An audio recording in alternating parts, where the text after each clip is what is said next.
নমস্কাৰ সুপ্ৰভাত আপুনি চাই আছে নিউজ 18 অসম নৰ্থ ইষ্ট এয়া গুড মৰ্নিং 18 মই জয়ন্ত মাধৱ গোস্বামী মঙ্গলদৈত হিট এণ্ড ৰানৰ ঘটনা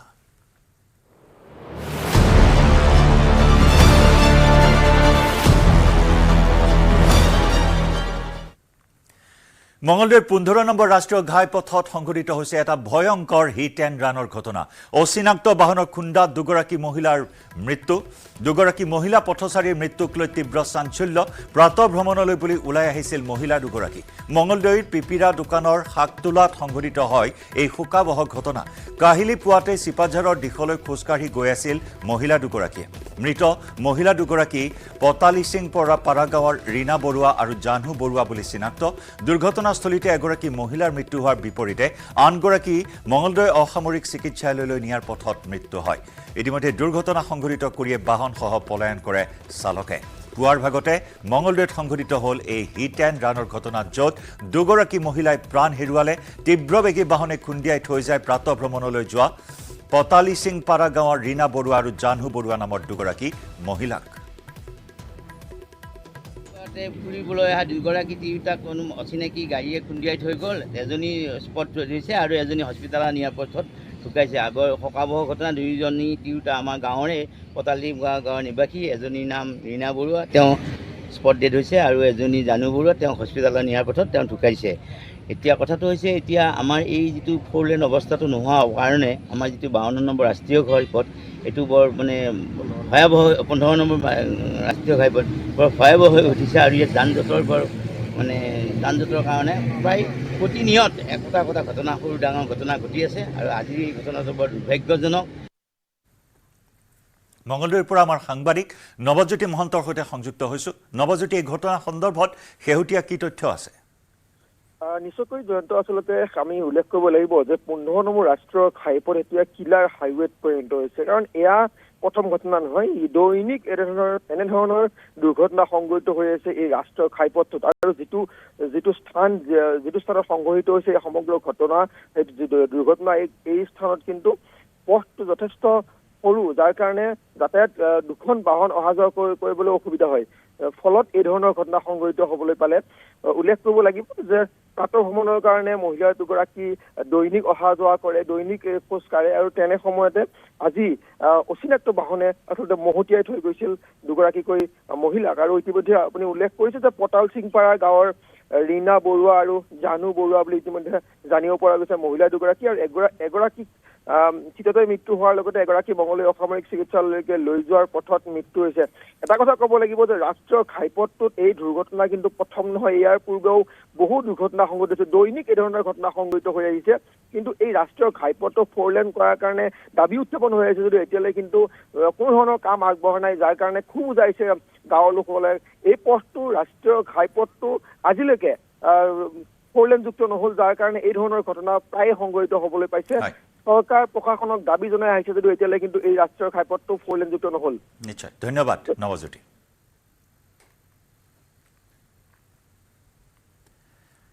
বিশ্বনাথৰ নীলপুৰ চাহ বাগিচাত নিশা ভয়ংকৰ ঘটনা নিশা কৰ্মস্থলীৰ পৰা উভতি অহা যুৱতীক শ্লীলতা হানিৰ চেষ্টা লম্পট যুৱকৰ কৃষ্ণ বাছুৱাৰ নামৰ যুৱকজনৰ এই নিকৃষ্ট কাণ্ড প্ৰথমে যুৱতীগৰাকীক অশ্লীল ভাষা প্ৰয়োগ কৰাৰ পিছত যুৱতীগৰাকীক লম্পটে শ্লীলতা হানিৰ চেষ্টা চলায় যুৱতীগৰাকীয়ে চিঞৰ বাখৰ কৰাত কৃষ্ণ বাছুৱাৰক স্থানীয় লোকে কৰায়ত্ব কৰে কৃষ্ণ বাছুৱাৰক কৰায়ত্ব কৰি উত্তম মধ্যম সোধাই আৰক্ষীয়ে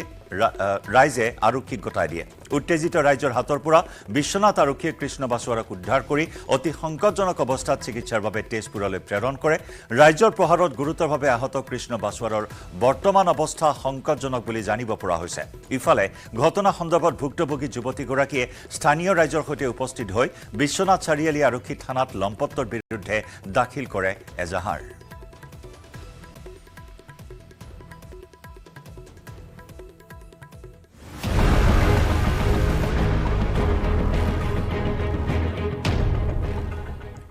ইফালে লখিমপুৰতো দুটাকৈ ধৰ্ষণৰ ঘটনা প্ৰথমটো খবৰ নাওবৈচাৰ চিলনীবাৰী চাহ বাগিচাত লজ্জাজনক ঘটনা আদিবাসী কিশোৰীক ধৰ্ষণ আমান আলী নামৰ এজনৰ অন্তঃসত্ত্বা কিশোৰীগৰাকী জন্ম দিলে মৃত সন্তান জন্ম হোৱাৰ পাছতে পোহৰলৈ আহে সমগ্ৰ ঘটনা সন্তান জন্মৰ পাছতে পলাতক অভিযুক্ত আমান আলী এটি চাঞ্চল্যকৰ ঘটনা সন্মুখলৈ আহিছে নাওবৈচাৰ ঘটনা এয়া নাওবৈচাৰ চিলনীবাৰী চাহ বাগিচাত এই লজ্জাজনক ঘটনা আদিবাসী কিশোৰীক ধৰ্ষণ আমান আলী নামৰ এজনৰ অন্তঃসত্ত্বা কিশোৰীগৰাকীয়ে জন্ম দিলে মৃত সন্তান জন্ম হোৱাৰ পাছতে পোহৰলৈ আহিল এই সমগ্ৰ ঘটনা আৰু সন্তান জন্মৰ পাছতে পলাতক অভিযুক্ত আমান আলী ইফালে দ্বিতীয়টো ঘটনা লখিমপুৰৰ নাবালিকাক ধৰ্ষণৰ গোচৰত অভিযুক্ত ছাত্ৰ মুক্তি সংগ্ৰাম সমিতিৰ কেন্দ্ৰীয় নেতা ছাত্ৰ মুক্তি সংগ্ৰাম সমিতিৰ কেন্দ্ৰীয় সমিতিৰ সহকাৰী সাধাৰণ সম্পাদক ৱাছিম আক্ৰমৰ বিৰুদ্ধে এই গুৰুতৰ অভিযোগ উত্থাপন হৈছে এগৰাকী 10ম শ্ৰেণীৰ ছাত্ৰীক প্ৰেমৰ চলেৰে ধৰ্ষণ কৰাৰ অভিযোগ ৱাছিম আক্ৰমৰ ঘৰ লখিমপুৰৰ বঙালমৰাৰ 2 নম্বৰ আহমেদপুৰত গোচৰ ৰুজু কৰাৰ পিছতে পলাতক হৈ আছে ৱাছিম আক্ৰম লখিমপুৰৰ বিহপুৰীয়া আৰক্ষী থানাত ৱাছিম আক্ৰমৰ বিৰুদ্ধে পঞ্জীয়ন কৰা হৈছে গোচৰ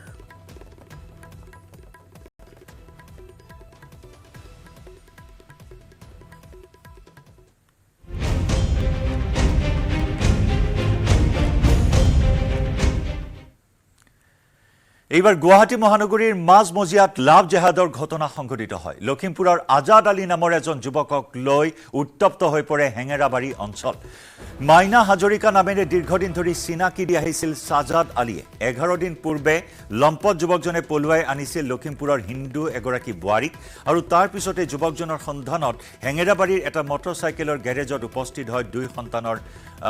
মাতৃগৰাকীৰ দুৰ্ভগীয়া স্বামী লগে লগে বজৰং দল আৰু বিশ্ব হিন্দু পৰিষদৰ এটা দল উপস্থিত হোৱাত উত্তপ্ত পৰিস্থিতিৰ সৃষ্টি হয় উল্লেখযোগ্য যে যুৱকজনৰ সৈতে 2 মাহ পূৰ্বেই মহিলাগৰাকীয়ে পলাই আহিছিল যদিও পৰৱৰ্তী সময়ত ঘৰলৈ উভতাই নিছিল কিন্তু পুনৰ 19 আগষ্টত সেইজন যুৱকৰ সৈতে পুনৰ পলায়ন কৰে মহিলাগৰাকীয়ে ইতিমধ্যে লম্পট সাজাদ আলীৰ বিৰুদ্ধে লখিমপুৰ থানাত ৰুজু কৰা হৈছে গোচৰ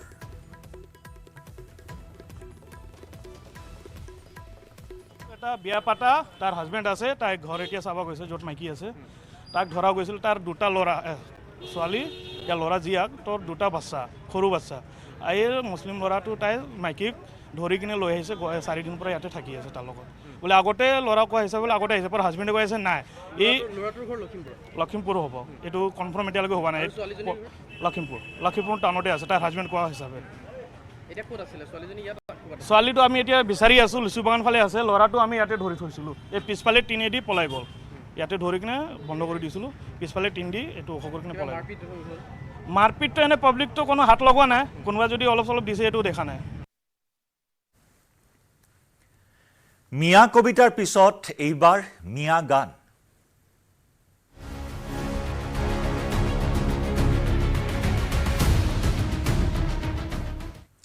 অসমত বংগমূলীয় মিয়া খেদাৰ অভিযান চলোৱাৰ সময়তে অসমীয়া জাতিক গালি পাৰি গান গোৱা ধৃষ্টতা মিয়া গায়কৰ অসম কি তোমাৰ পৈতৃক সম্পদ নেকি বুলি আৰম্ভ কৰি মিয়া গানেৰে উচতনি দিয়াই নহয় থলুৱা অসমীয়া জনগোষ্ঠীক হুংকাৰ দিবলৈ কুণ্ঠাবোধ নকৰিলে এইজন স্বয়ম্ভু মিয়া গায়কে মিয়া জাগিলে কিন্তু নিজৰ নাম পাহৰি যাবা বুলি গানেৰে উচতনি দিয়াৰ চেষ্টা চলালে আলতাফ হুছেইন নামৰ এই অখ্যাত গায়কে এই চৰম ধৃষ্টতা সামাজিক মাধ্যমত ভাইৰেল হোৱাৰ পিছত ৰাজ্যজুৰি সৃষ্টি হৈছে তীব্ৰ প্ৰতিক্ৰিয়া আলতাফ হুছেইনৰ বিতৰ্কিত গানক লৈ প্ৰতিক্ৰিয়া ৰাজ্যৰ দলৰ উপসভাপতি আজিজুৰ ৰহমানৰ গানটো কোনে গাইছে চিনি নাপায় যদিও এনে গীতে পৰিস্থিতি উত্তপ্ত কৰিব বুলিহে ছ'চিয়েল মিডিয়া যোগে প্ৰকাশ কৰে প্ৰতিক্ৰিয়া নিজকে অলপ সংযম ৰখাৰ আহ্বান জনালে নেতাগৰাকীয়ে এটা বহু বিতৰ্কিত গান যি সময়ত উজনি অসমৰ পৰা মিয়া খেদাৰ অভিযান আৰম্ভ কৰিছে 30টাকৈ জনগোষ্ঠীয় সংগঠনে আৰু তেনে সময়তে এটা বিতৰ্কিত গান আমি দেখুৱাইছো এখিনি মুহূৰ্তত এজনে অপৰাধ কৰিলে গোটেই জাতিটোক ধৰা কাৰ উচতনিত সাম্প্ৰদায়িক জুই জ্বলাই দিয়া মিয়া জাগিলে কিন্তু নিজৰ নাম পাহৰি যাবা পূজাৰীয়ে ধৰ্ষণ কৰে সেইবিলাক নেদেখি মিয়াক চকুত পৰে কিমান ধৰ্মৰ মানুহে চুৰি ডকাইতি কৰে কেৱল মিয়াত চকু পৰে শংকৰ আজান লাচিত মামাৰ সোণৰ অসম দেশ জাতি ধৰ্ম ভাষা বৰ্ণৰ মহাসমাৱেশ হিন্দু মুছলিম ৰাজনীতি বন্ধ কৰি দিয়া মিলিজুলি নিজৰ ৰাজ্যক আগুৱাই লৈ যোৱা অধিকাৰ সকলোৰে আছে কিয় পাহৰি যোৱা শীৰ্ষক এটা বিতৰ্কিত গানে এই মুহূৰ্তত অসমত অশান্ত কৰাৰ এটা চক্ৰান্ত ৰচনা কৰাৰ অভিযোগ বা প্ৰতিক্ৰিয়াৰ সৃষ্টি হৈছে গীতটোক লৈ ৰাজ্যজুৰি হোৱা তীব্ৰ প্ৰতিক্ৰিয়াৰ পিছত গীতটো সামাজিক মাধ্যমত আঁতৰালে মিয়া গায়ক আলতাফ হুছেইনে বহুত ওপৰৰ পৰা প্ৰেছাৰ আহিছে আমাৰ তো আমি কৈছোঁ এইটো আমি কোনো কি নাই কোনো ষ্টনীমূলক হেৰি কি নাই, তথাপিও আমাৰ গানটো বহুত বাধ্যত ডিলিট কৰিব লগা হ'ল। তো আপোনালোকে অনুগ্ৰহ কৰি যোনে ডাউনলোড কৰি গানটো শ্বেয়াৰ কৰিছে বা নিজৰ পেজত বা নিজৰ প্ৰফাইলত লগাইছে, অনুগ্ৰহ কৰি গানটো ৰিমুভ কৰি দিব। এটা লুপ্ত হ'ব খোজা সভ্যতাৰ মানুহখিনিয়ে কিছুদিন জীয়াই থকাৰ সংগ্ৰাম কৰিব খুজিছে। আমি কেইদিনমান যেন আৰু বাচি থাকিব বিচাৰোঁ, আমাৰ পৰা আৰু নাকাঢ়িব। জাতি মাটি ভেটিৰ অধিকাৰৰ বাবে বিধানসভাত আৱেগিক ভাষণ মুখ্যমন্ত্ৰী ডক্টৰ হিমন্ত বিশ্ব শৰ্মাৰ। সেইকাৰণে ভূপেন হাজৰিকাৰ এটা গান মনত ৰাখিব যে জিন যাবলৈ হ'লে কিছু এৰিব লাগিব, কিছু ধৰিব লাগিব। আৰু ভূপেন হাজৰিকা একদম হি ৱাজ এ সমাজতান্ত্ৰিক চিন্তাধাৰাৰ ব্যক্তি আছিল। মনোৰঞ্জন তালুকদাৰ ডাঙৰীয়াই জানে, he was never A BJP. লাষ্টত জইন কৰিলেও তেওঁৰ গান গোটেইটোত হি ৰিপ্ৰেজেণ্ট এ ছ'চিয়েলিষ্ট থট প্ৰচেছ IPTFৰ দিনৰ পৰা। কিন্তু ভূপেন হাজৰিকায়ো লিখি থৈ গৈছিল, জিন যাবলৈ হ'লে কিছু এৰিব লাগিব, কিছু ধৰিব লাগিব। মই সমৰ্থন কৰিছোঁ জাকিৰ হুছেইন ডাঙৰীয়া যে আপোনালোকে জিন যাব খুজিছে এই মাটিত, যদি জিন যাব খুজিছে কিছু এৰিব লাগিব, আৰু এৰাখিনি আপোনালোকে ৰেডি হৈ লওক যে এইখিনি আমি এৰি দিম। কৰ্তব্যতা যদি কৰি থাকে তেতিয়াতো জিন যাব নোৱাৰিব, সদায় কনফ্লিক্ট হ'ব। সেইকাৰণে মোৰ এই হাউচত অনুৰোধ with a very positive note, কোনো ইয়াত বিষাদ নাই, কাৰণ আমিতো জানো আমি ষ্ট্ৰাগল কৰিব লাগিব। এতিয়া কংগ্ৰেছৰ যিখিনি আমাৰে কমিউনিটিৰ মানুহ, তেওঁলোকে যি কৈ আছে ভোটৰ কাৰণে কৈ আছে, ব্যক্তিগতভাৱেতো ঘৰত উল্টাই কয় যে দাদা ভাল কৰিলে বুলি। এইটোতো কোনো কথাই নাই। এইটোতো মইতো নিজে জানো যে what is the sentiment in Congress, বা ভোটৰ আশাত যি চলি আছে, এইটো বেলেগ কথা। কিন্তু এটা লুপ্ত হ'ব খোজা সভ্যতাৰ মানুহখিনিয়ে কিছুদিন জীয়াই থকাৰ সংগ্ৰাম কৰিব খুজিছে। আমি কেইদিনমান যেন আৰু বাচি থাকো, মমডাল নুমোৱাৰ আগতে আমি অলপ জ্বলিব খুজিছো। আৰু এইখিনি কথা মই গৌৰৱেৰে কোৱা নাই, মই চকু পানী পেলাই কৈছো যে লুপ্ত হ'ব পৰা এটা জাতিয়ে অসম বিধানসভাত চিঞৰি চিঞৰি কেইদিনমান জীয়াই থকাৰ অধিকাৰ বিচাৰিছে, আৰু কেইদিনমান জীয়াই থকাৰ অধিকাৰ বিচাৰিছে।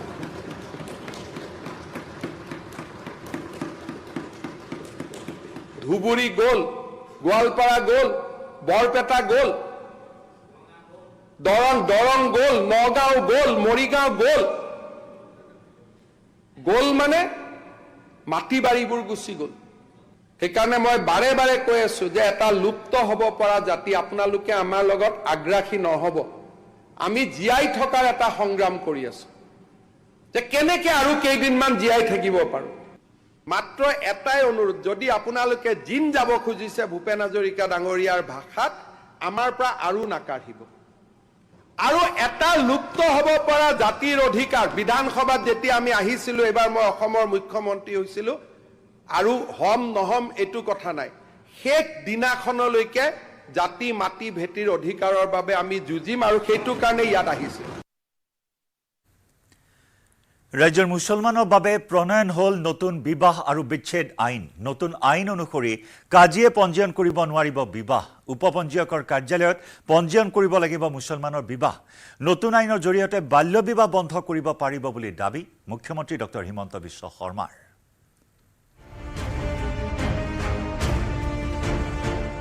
একেদিনাই একেটা বিষয়ত এখন আইন বাতিল কৰি একেটা বিষয়ত এখন নতুন বিল গৃহীত হল অসম বিধানসভাৰ মজিয়াত।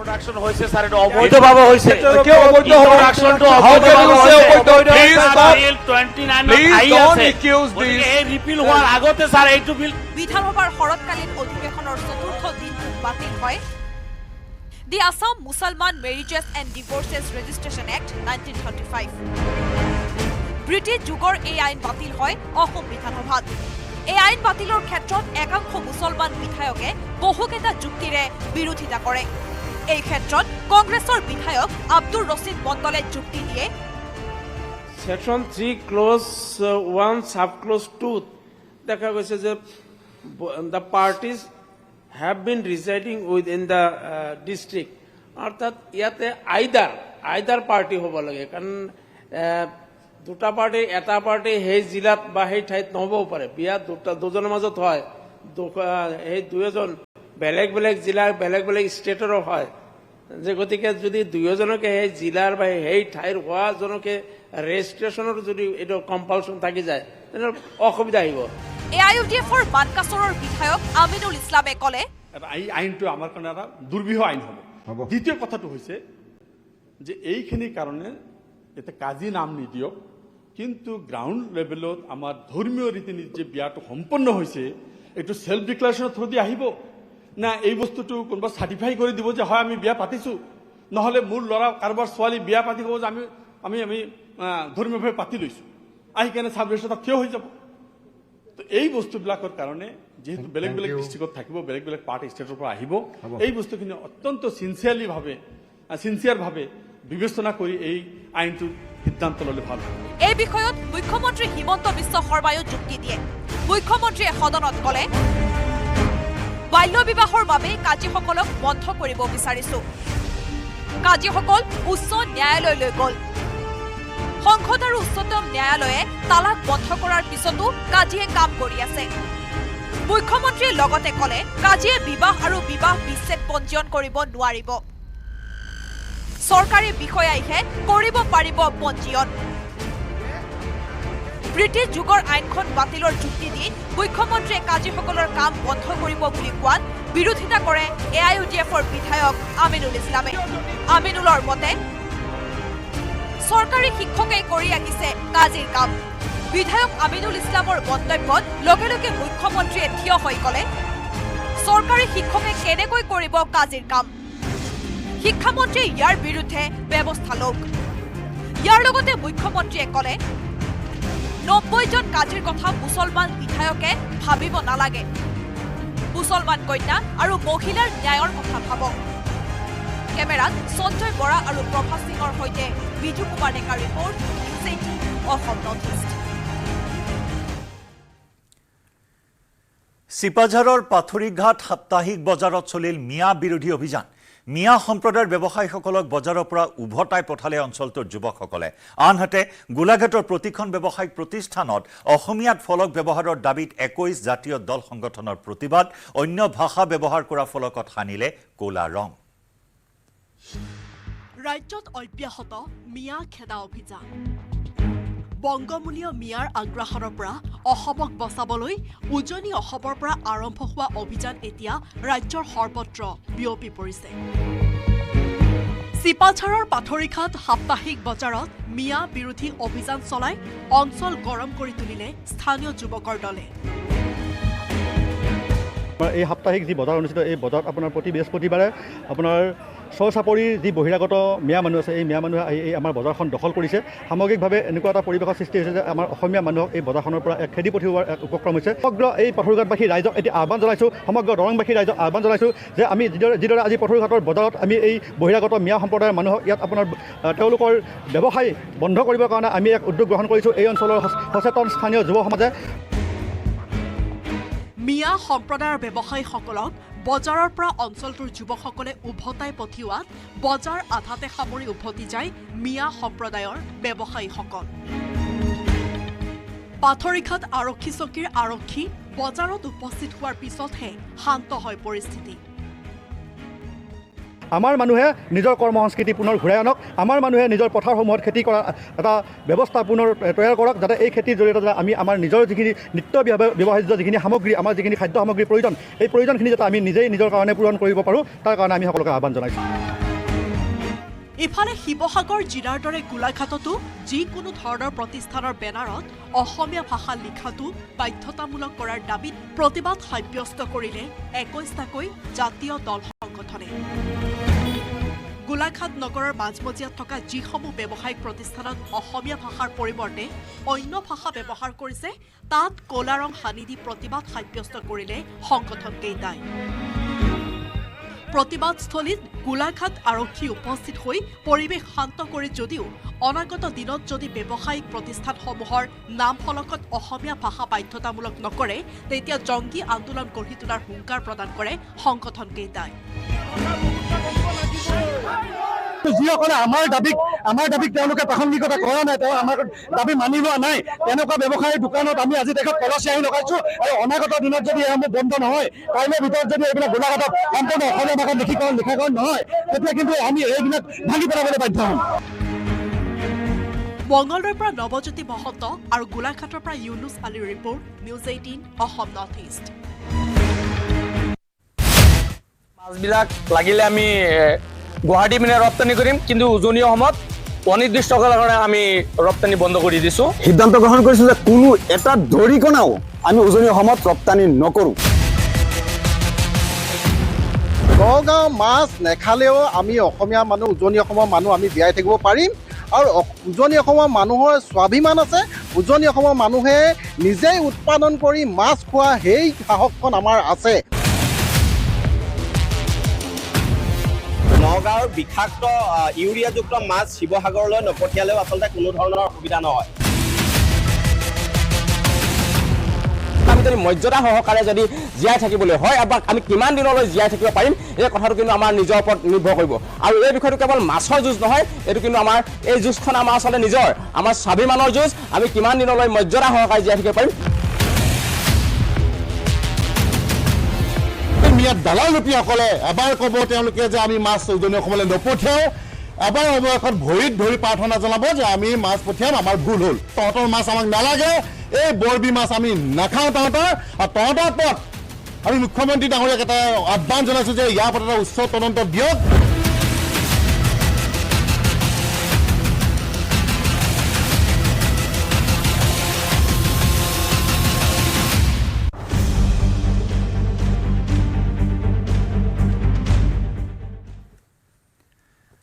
আজিও শিৱসাগৰৰ বজাৰলৈ আমদানি হোৱা নাই নগাঁৱৰ মাছ। তৃতীয় দিনৰ বাবে নগাঁৱৰ পৰা শিৱসাগৰলৈ আমদানি হোৱা নাই মাছ। শিৱসাগৰৰ একাংশ জাতীয় সংগঠনে মাছ ভৰ্তি বাহন আবদ্ধ কৰাৰ ভয়ত বন্ধ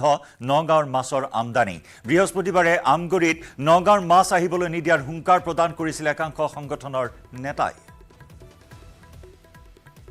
শিৱসাগৰৰ পৰা আমাৰ সাংবাদিক প্ৰদীপ গগৈৰ সৈতে সংযুক্ত হৈছোঁ। প্ৰদীপ, আজি কি তথ্য আছে আপোনাৰ ওচৰত? হয় জয়ন্ত, আজি তৃতীয়টো দিনত ভৰি দিলে আৰু তৃতীয় দিনৰ বাবে শিৱসাগৰৰ চহৰলৈ নগাঁৱৰ মাছ আমদানি বন্ধ আছে। ইয়াৰ প্ৰথম কাৰণ হ'ল যে ইয়াৰ যিসকল খিলঞ্জীয়া সৰ্বসাধাৰণ জনসাধাৰণ আছে, তেওঁলোকে বাৰে বাৰে এটা কথা কৈছে যে আমাক আচলতে থলুৱা মাছেই বেছি প্ৰয়োজন। নগাঁৱৰ মাছৰ এটা উচিত তদন্ত হ'ব লাগে। যে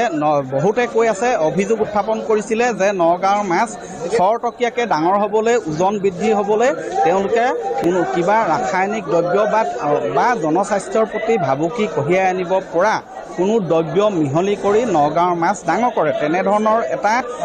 বাৰ্তা ইতিমধ্যে গৈছে আৰু অভিযোগ উত্থাপন হৈছে। আৰু তাৰ সেই অভিযোগসমূহৰ এটা উচিত তদন্ত হোৱাটো বিচাৰিছে আৰু মাছৰ পৰীক্ষা কৰাটো বিচাৰিছে। তাৰ পিছত তেওঁলোকে চিন্তা কৰিব। দ্বিতীয় কথাটো হ'ল, কালি শিৱসাগৰ জিলাৰ আমগুৰিত একাংশ জাতীয় সংগঠনে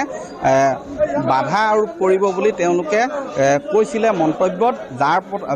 পৰিপ্ৰেক্ষিতত তেওঁলোকে ভয় খাইছে এই একাংশ ব্যৱসায়ীয়ে, যাৰ বাবে ইয়ালৈ মাছ আমদানি কৰা নাই। মূল কাৰণ সেই দুটা। কিন্তু শিৱসাগৰত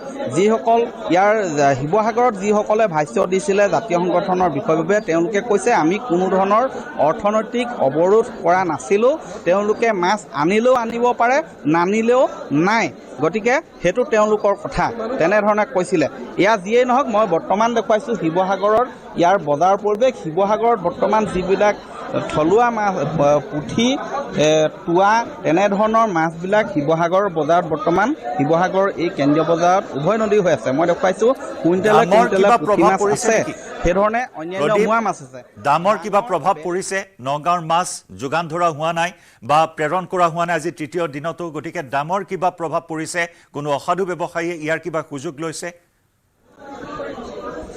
হয়, মই সেই কথাটোকে এতিয়া জানিবলৈ মই খুব ব্যৱসায়ীসকলৰ ওচৰলৈ আহিম। এই মাছ প্ৰেৰণ নকৰাৰ ফলত কি প্ৰভাৱ পৰিছে আৰু আপোনালোকে কি হোৱাটো বিচাৰে? কি হয়, এইটো যিটো বৃহৎ সংঘাত চলি আছে, সংঘাতটো দূৰ হ'ব লাগে। আৰু প্ৰথম কথা হ'ল কি, তেওঁলোকৰ পৰা মাছটো ইয়ালৈ নাহিলে তেওঁলোকৰ বৃহৎ ক্ষতি হ'ব। আৰু ইয়ালৈ নাহিলে আমাৰো বৃহৎ ক্ষতি হ'ব কাৰণ আমিও বেংকৰ পৰা বহুত টকা লোন লৈ তেওঁলোকক দিয়া আছে আৰু তেওঁলোকেও ঠিক তেনেকৈ বহুত টকা লোন লৈ সেই ব্যৱসায়টো কৰিছে খালি তেওঁলোকক এটা অনুৰোধ কৰিছোঁ যাতে কোনো ধৰণৰ ৰাসায়নিক খাদ্য ৰাসায়নিক দ্ৰব্য দি মাছটো উৎপাদন নকৰে তেওঁলোকেও ইয়ালৈ আহক ব্যৱসায় কৰক আমাৰ ইয়াৰ ৰাইজেও তালৈ গৈ ব্যৱসায় কৰিব পৰাকৈ সকলো খোলা হওক ধন্যবাদ জ্ঞাপন কৰিছোঁ আপোনাক আৰু ইফালে এইবাৰ নগাঁৱৰ মাছ ব্যৱসায়িক প্ৰত্যাহ্বান জনাবলৈ সাজু হৈছে দৰঙৰ মীন পালক চলি থকা মাছ বিতৰ্কৰ মাজতে উজনি লৈ মাছ পঠিয়াবলৈ সাজু হৈছে দৰঙৰ লখিমপুৰ মীন মহল সমিতি ইতিমধ্যে দৰং জিলাৰ লগতে কেইবাখনো জিলালৈ প্ৰতি বছৰে ৩০০ টন মাছ ৰপ্তানি কৰি আহিছে লখিমপুৰ মীন মহল সমিতিয়ে অঞ্চলটোত থকা ৰজাদিনীয়া লখিমপুৰ পুখুৰীৰ উপৰিও প্ৰায় ২০টাতকৈ অধিক ফিছাৰীত মৎস্য পালন কৰি আহিছে মীন পালকসকলে সম্পূৰ্ণ প্ৰাকৃতিকভাৱে পালন কৰা পুখুৰীৰ মাছসমূহ উজনিলৈ পঠিয়াব পাৰিব বুলি আশাবাদী লখিমপুৰ মীন মহল সমিতি নগাঁৱৰ মাছ নহলেও অসমৰ বজাৰত মাছৰ অভাৱ নহয় বুলি দাবী কৰে দৰঙৰ মীন পালকসকলে আগবঢ়াম আমাৰ সাংবাদিক ৰিপুঞ্জয় নাথৰ বিশেষ প্ৰতিবেদন সমগ্ৰ অসমতে এতিয়া চলিছে মৎস্য বিতৰ্ক আৰু যিহেতু নগাঁৱৰ পৰা উজনিলৈ কোনো ধৰণৰ মাছ নপঠোৱাৰ সিদ্ধান্ত লৈছিল নগাঁৱৰ ব্যৱসায়ীসকলে অৱশেষত তেওঁলোকে ক্ষমা খুজিলে যে তেওঁলোকে মাছ উজনিলৈ পঠাব কিন্তু উজনিৰ যিসকল লোক আছে দল সংগঠন আছে তেওঁলোকে মাছ নগাঁৱৰ মাছ গ্ৰহণ নকৰে সেই সময়তেই দৰং ওদালগুৰিৰ যিসকল মীন পালক আছে সেইসকল মীন পালক ওলাই আহিছে যিহেতু তেওঁলোকৰ ইয়াত অত্যাধিক পৰিমাণৰ মাছ উৎপাদন হয় আৰু সেই মাছসমূহ নগাঁৱৰ মাছ যেতিয়াই বজাৰত সোমায় তেওঁলোকৰ অলপ সমস্যাৰ সৃষ্টি হয় যিহেতু এই অঞ্চলত যিসমূহ ৰজাদিনীয়া পুখুৰী আছে সেই পুখুৰীৰ মাছসমূহে দৰং ওদালগুৰিকে আৰম্ভ কৰি অসমৰ বিভিন্ন প্ৰান্তলৈ প্ৰেৰণ কৰিব পাৰে কি ক'ব যিহেতু নগাঁৱে এটা চেলেঞ্জ দিছিলে মাছ উজনিলৈ নপঠাওঁ আৰু অৱশেষত তেওঁলোকে সেওমানি ক্ষমা ভিক্ষা মাগিছে তাৰপিছতো কিন্তু তেওঁলোকৰ মাছ গ্ৰহণ নকৰোঁ বুলি কৈছে এই ক্ষেত্ৰত আপোনাৰ প্ৰতিক্ৰিয়া কেনেকুৱা নমস্কাৰ এতিয়া বৰ্তমান আজিৰ তাৰিখত যিটো একটা সদ্য যথেষ্ট বিতৰ্কিত বিষয় নগাঁৱৰ মাছ যদি বিভিন্ন জিলাত নপঠায় তেতিয়াহ'লে সেই জিলাখনে মাছ খাব নাপায় এই কথাটো এটা লজ্জাজনক কথা কোনো এখন পাৰ্টিকুলাৰ ডিষ্ট্ৰিক্টে সমগ্ৰ অসমত মাছৰ চাহিদা পূৰণ কৰিব নোৱাৰে এই কথা আমি প্ৰত্যাহ্বান দিছোঁ নগাঁৱৰে সম্পূৰ্ণ অসমলৈকে মাছ পঠাৰ যিটো চাহিদা পূৰণ কৰাৰ কথা কৈছে এইটো ভিত্তিহীন কথা বিশেষকৈ আমি দৰং জিলাত অবিভক্ত দৰং জিলাত ভিতৰত সমগ্ৰ দৰং জিলাৰ ভিতৰতেই এই লখিমপুৰ পুখুৰী কেন্দ্ৰ কৰি এই অঞ্চলত যথেষ্ট ১৫-২০টা ৰাজহুৱা